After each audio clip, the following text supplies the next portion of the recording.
Este estudio tiene que ver con el judaísmo. ¿Qué, qué significa el judaísmo? ¿Quiénes son los judaizantes? Vamos estudiando este tema. En Gálatas 2:15, Pablo pregunta, ¿por qué obligas a los gentiles a judaizar? ¿Por qué obligas a los gentiles, a los hermanos gentiles?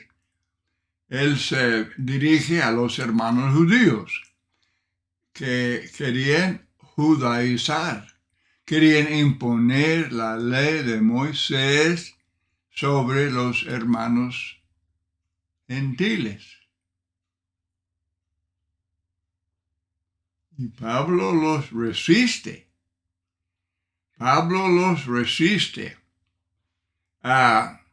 Pedro se apartaba y dejó de comer con hermanos gentiles allá en Antioquía.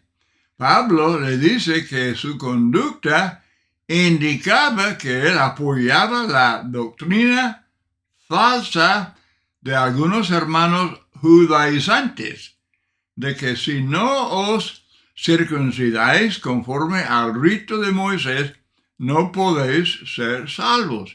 Es necesario circuncidarlos y mandarles que guarden la ley de Moisés. Hechos 15, 1 y 5. Entonces los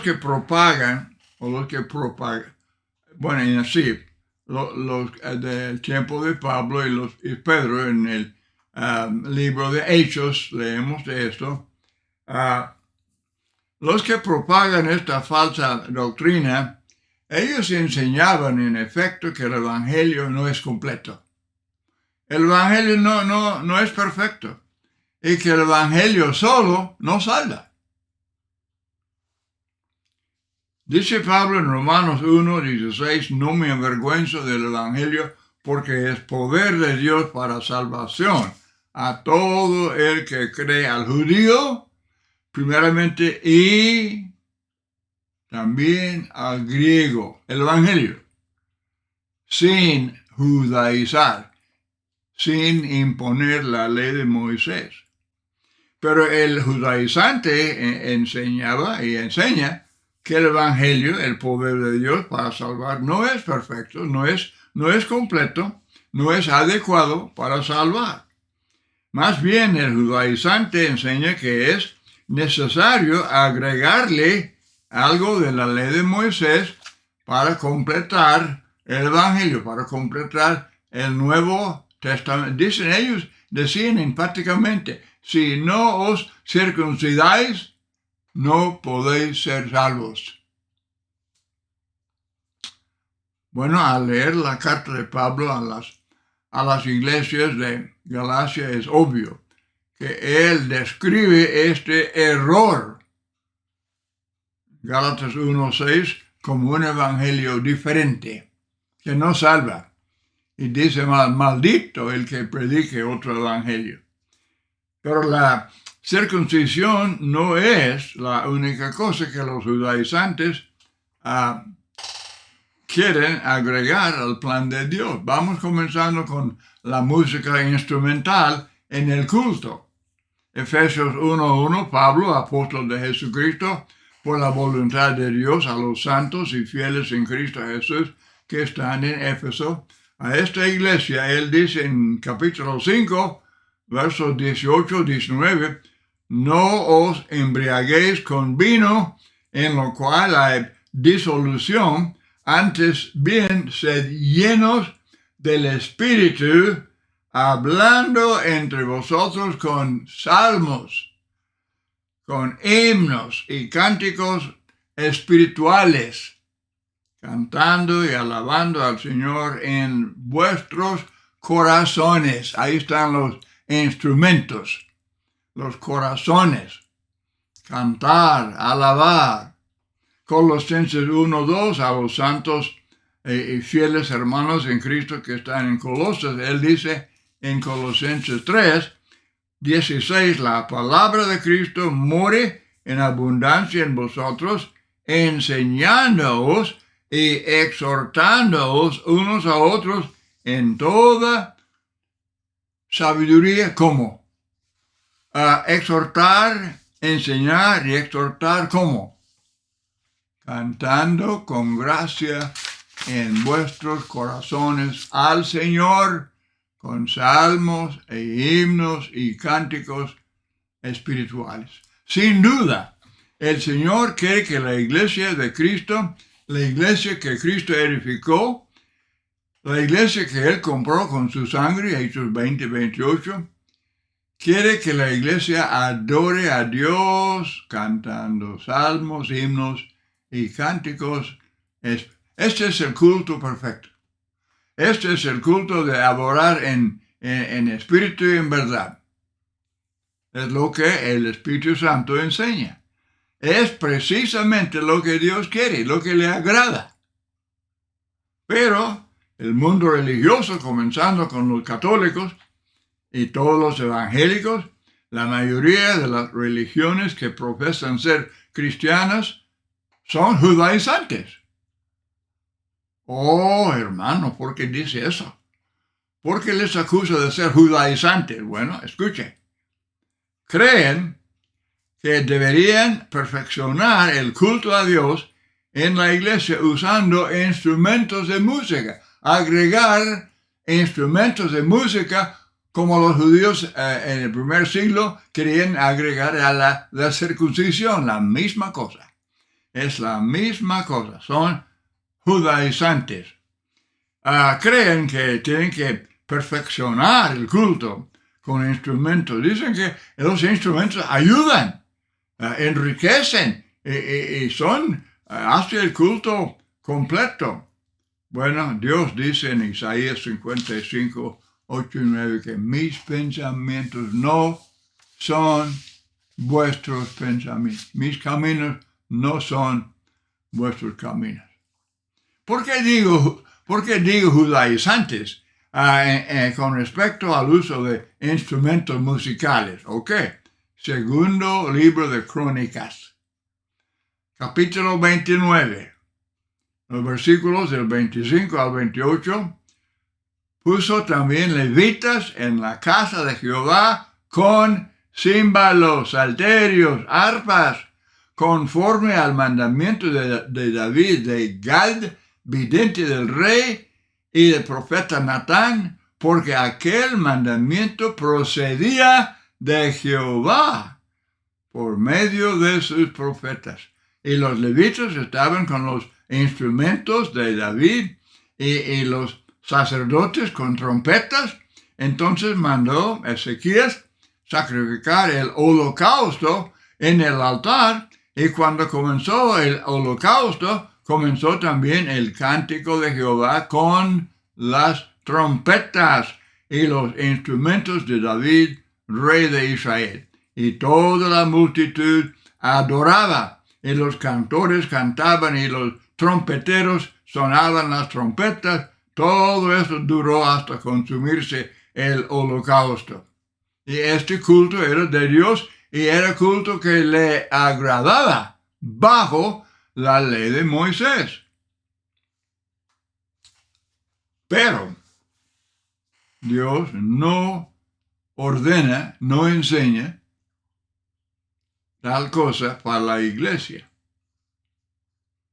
No enseña, no ordena que la iglesia toque instrumentos de música. Más bien, habla del corazón. En vuestros corazones. Ahí están los instrumentos que Dios quiere. Enseñar, exhortar, alabar a Dios es lo que Él quiere. La religión de Cristo es religión perfecta. Perfecta. Y eso de imponer cosas de la ley de Moisés sobre el culto de la iglesia es exactamente como los judíos de Hechos 15, que ellos querían imponer la circuncisión sobre los hermanos gentiles. Dios no quiere eso. No puede uno perfeccionar lo perfecto. Dios revela lo que Él quiere. El tocar instrumentos de música en el culto es puro judaísmo. No lo duden, no lo pueden negar. Y el mundo católico evangélico lo agrega al culto precisamente como los judaizantes del primer siglo agregaban la circuncisión al plan de salvación. ¿Por qué se atreven a hacerlo? Bueno, sencillamente porque les gusta. Les gusta. Y por eso suponen que si a ellos les gusta, pues entonces seguramente el Señor les gusta. Pero como dije, Isaías 55 dice Dios, no, mis pensamientos no son vuestros. Y luego primera a los Corintios 2:11, porque ¿quién de los hombres sabe las cosas del hombre, sino el espíritu del hombre que está en él? Así tampoco nadie conoció las cosas de Dios, sino el Espíritu de Dios. Y nosotros no hemos recibido el Espíritu del mundo, sino el Espíritu que proviene de Dios, para que sepamos lo que Dios nos ha concedido. El Espíritu Santo revela la mente y los deseos de Dios. Y en todo el Nuevo Testamento, hablando del culto en la iglesia, nada de instrumentos musicales. Como hemos visto en el libro de Crónicas, segundo, deben apuntar ese texto. Segundo, libro de Crónicas 29, 25 al 28, que los que tocaban los instrumentos eran los levitas. Tal culto era inseparable del sacerdocio levítico. Es otra cosa. Por lo tanto, las iglesias que usan instrumentos de música en el culto son judaizantes que agregan esta práctica de la ley de Moisés al culto de la iglesia, y para ser consecuentes deben ocupar el sacerdocio levítico para ser consecuentes, porque eso va con los instrumentos. Hebreos 7:11 habla del sacerdocio levítico y dice sobre esa base, el pueblo recibió la ley de Moisés. Son completamente inseparables el sacerdocio levítico y la ley de Moisés. Por lo tanto, los que agreguen prácticas de la ley de Moisés al culto de la iglesia desprecian el perfecto sacerdocio de Cristo. Hebreos 7:12, porque cuando se cambia el sacerdocio, necesariamente ocurre también un cambio de la ley. ¿Hubo cambio de sacerdocio? ¿Cristo en lugar de Leví? Oh, sí, hubo cambio. Ok. Dice la Biblia que necesariamente ocurre también un cambio de la ley. Esa ley de ahí de Segunda de Crónicas no se aplica en la iglesia. La iglesia es la ley de Cristo y no la ley de Moisés. Por eso si todos los que usan el instrumento, si no quieren cambio de ley, quieren sacar de la ley nada más el diezmo, instrumentos de música, el sábado, entonces ellos no son consecuentes, porque deberían insistir en el cambio del sacerdocio. Oh, yo sé que lo niegan. Oh, aceptamos el sacerdocio de Cristo, pues lo aceptamos. Claro que sí. Pero están rotundamente equivocados. Ellos están aceptando todavía el sacerdocio levítico cuando usan instrumentos de música, que era una función principal de los levitas, el sacerdocio levítico. Y quiero enfatizar también que la ley de Moisés no se divide como las religiones humanas quieren dividir la ley de Moisés diciendo ley moral y ley ceremonial. No hay tal cosa. Esa es pura imaginación de los hombres. Ok, la guarda del sábado también es judaísmo. Es puro judaísmo. Dice Deuteronomio capítulo 5, versos 12 y 15, que habían de guardar el día de reposo, sábado, para santificarlo como Jehová tu Dios te ha mandado. Acuérdate que fuiste siervo en tierra de Egipto y que Jehová tu Dios te sacó de allá con mano fuerte y brazo extendido, por lo cual Jehová tu Dios te ha mandado que guardes el día de reposo, el sábado. Pregunta, los sectarios que dicen que deberían guardar el sábado ahora. Pues han sido esclavos ellos en Egipto y Dios los sacó de allá y les dice guardar el sábado. ¿Cuántos de los que guardan el sábado, cuántos van a decir que, sí, éramos esclavos en Egipto? No. Entonces ellos pisotean este texto, contradicen este texto. Deuteronomio 5, 12 y 15. El propósito de guardar el sábado era recordar que Dios los sacó de Egipto. Así de simple. La Biblia es tan muy clara sobre este tema. Pero hoy en día, lamentablemente, hay muchos que profesan guardar el sábado. Bueno, son judaizantes. No pueden negarlo. Son judaizantes. Están imponiendo una ley sobre su iglesia o sobre los gentiles y aún los judíos. Ahora, si hay alguien que es puro judío, él no está bajo esa ley. Esa ley de Moisés fue clavada en la cruz de Cristo. Colosenses 2:14. Hubo cambio de sacerdocio, hubo cambio de ley. La Biblia dice enfáticamente.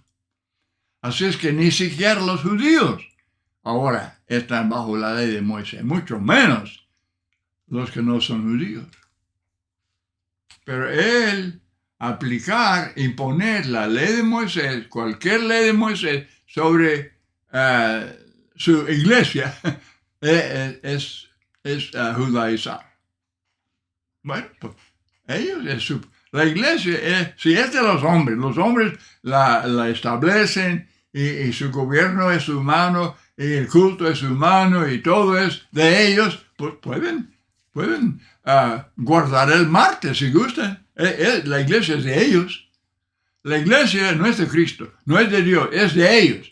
Y si quieren guardar el martes o el jueves como día santo, ok, es cosa de ellos. No hay problema. Pero no digan que la Biblia enseña tal cosa. Eso no es cierto. Es falsa doctrina. El diezmo. Imponer el diezmo es judaizar.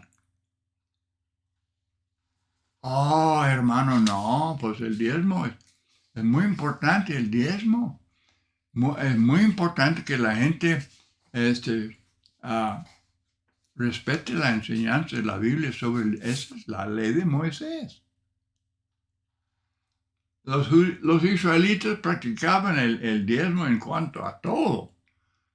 La 10ª parte de la cosecha era la aplicación principal del diezmo. Ley de Moisés.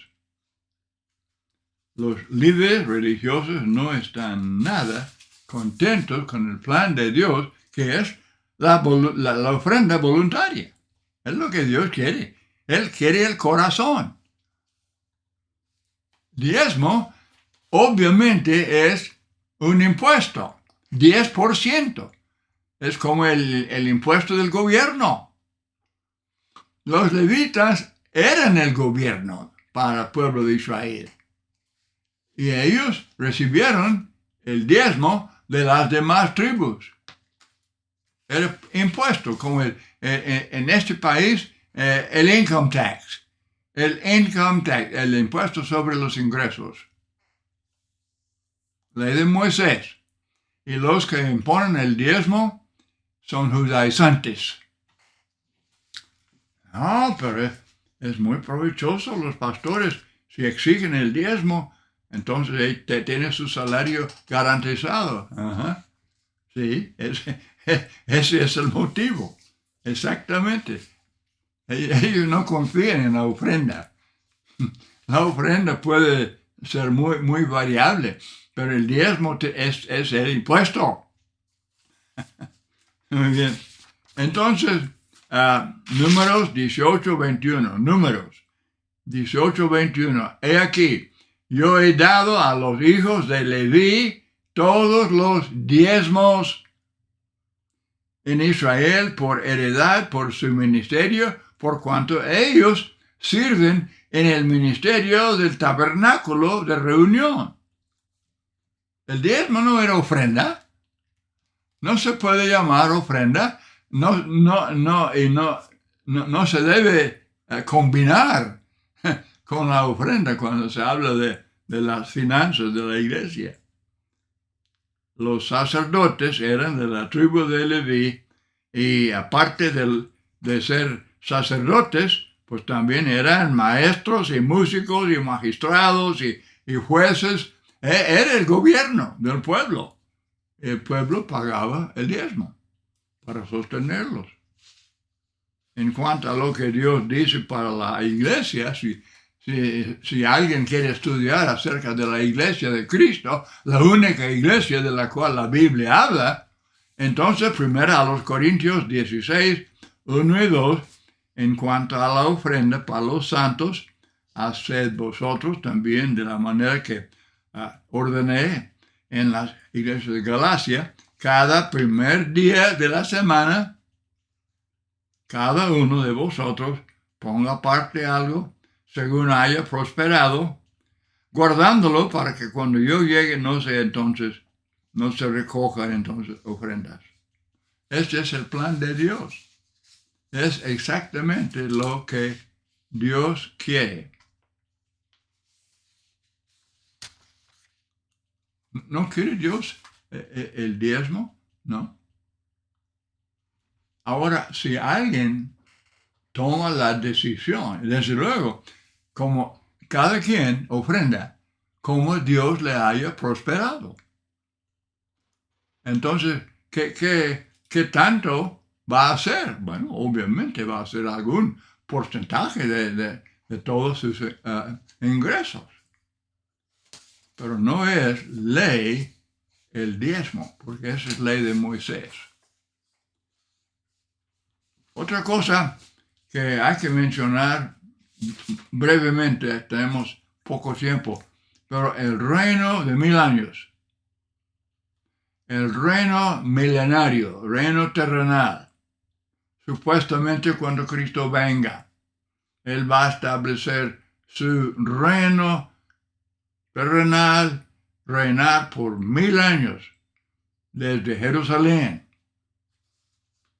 Es la predicación de muchos pastores y evangelistas, tan llenas de predicciones del supuesto reino terrenal que será establecido en Jerusalén cuando Cristo vuelva. Este es puro judaísmo. Esta falsa doctrina se basa erróneamente, en parte, sobre Apocalipsis 24. Yo vi tronos y se sentaron sobre ellos los que recibieron facultad de juzgar, no Cristo, sino los que recibieron facultad de juzgar. Y vi las almas de los decapitados por causa del testimonio de Jesús y por la palabra de Dios, los que no habían adorado a la bestia ni a su imagen y que no recibieron una marca en sus frentes ni en sus manos y vivieron y reinaron con Cristo 1000 años, que es simplemente lenguaje figurado, hablando del triunfo de la iglesia, hablando de cómo Satanás les había perseguido y encarcelado y que tantas cosas, y estaban debajo del altar gritando, Señor, ¿hasta cuándo? Aquí está la respuesta. Ahora están sobre tronos, reinando con Cristo en el cielo. Pero no hay nada, en este texto no hay nada de Jerusalén, ni de reino terrenal, ni nosotros, ni nada de lo que se predique en esa teoría. Y también dicen que judíos van a volver a Jerusalén. Ellos van a ser el pueblo predilecto. Y luego los gentiles, pues allá, ellos también serán agregados, pero la preferencia se da a los judíos. Bueno, hay cantidad de textos, no tengo tiempo, es otro tema. Otro tema sobre todos los puntos de la teoría del reino de 1000 años. Pero hay muchos que ellos tuercen, usan mal, muchos como a ese texto de Apocalipsis 24, lo tuercen, lo usan mal. ¿Y qué hará Dios con los que tuercen las escrituras? El punto principal de este estudio es que los que predican estas falsas doctrinas son judaizantes. Se identifican con los judíos o hermanos judíos del primer siglo. Hechos 15 habla de ellos, también Gálatas habla de ellos, pero hermanos judíos que querían imponer la ley de Moisés sobre la iglesia, sobre todo la circuncisión, querían imponerla sobre los hermanos gentiles. Y Pablo con toda fuerza, con todo ánimo, Pablo y Bernabé y los hermanos combatieron, lucharon contra ese error porque estaba causando división en la iglesia en muchas partes. Un grave error que estaba negando la perfección del evangelio. El evangelio no es adecuado. Hay que agregar esto y agregar el otro de la ley de Moisés. Hay que agregar instrumentos de música. Hay que aprovechar el diezmo. Rinde más dinero el diezmo. Y así, humanamente, carnalmente, quieren justificar sus prácticas judaizantes. Concluyo diciendo esto. Si alguno piensa que él está enseñando Biblia y que su iglesia se identifica con la iglesia de la Biblia, entonces ellos deberían tomar muy, pero muy en serio todo lo que he presentado aquí. Sin embargo, si ellos practican estas cosas simplemente porque la iglesia es humana, es de ellos la establecieron y el culto es según ellos y el gobierno es según ellos y hacen lo que atrae a la gente, lo más popular, el entretenimiento y todo eso, pues allá ellos pueden hacerlo. La iglesia es de ellos. Pero personas sinceras que quieren volver a la Biblia deben tomar muy en serio lo que yo enseño, porque no pueden mezclar la ley de Moisés con la perfecta ley de Cristo. No queremos judaizar, porque tenemos el evangelio perfecto. Y la iglesia la queremos siempre, como dice Pablo, sin mancha, sin contaminación. Bueno, muchas gracias por su atención y espero que estén dispuestos a estudiar estos textos que hemos citado y meditar seriamente sobre este tema. Que el Señor les bendiga.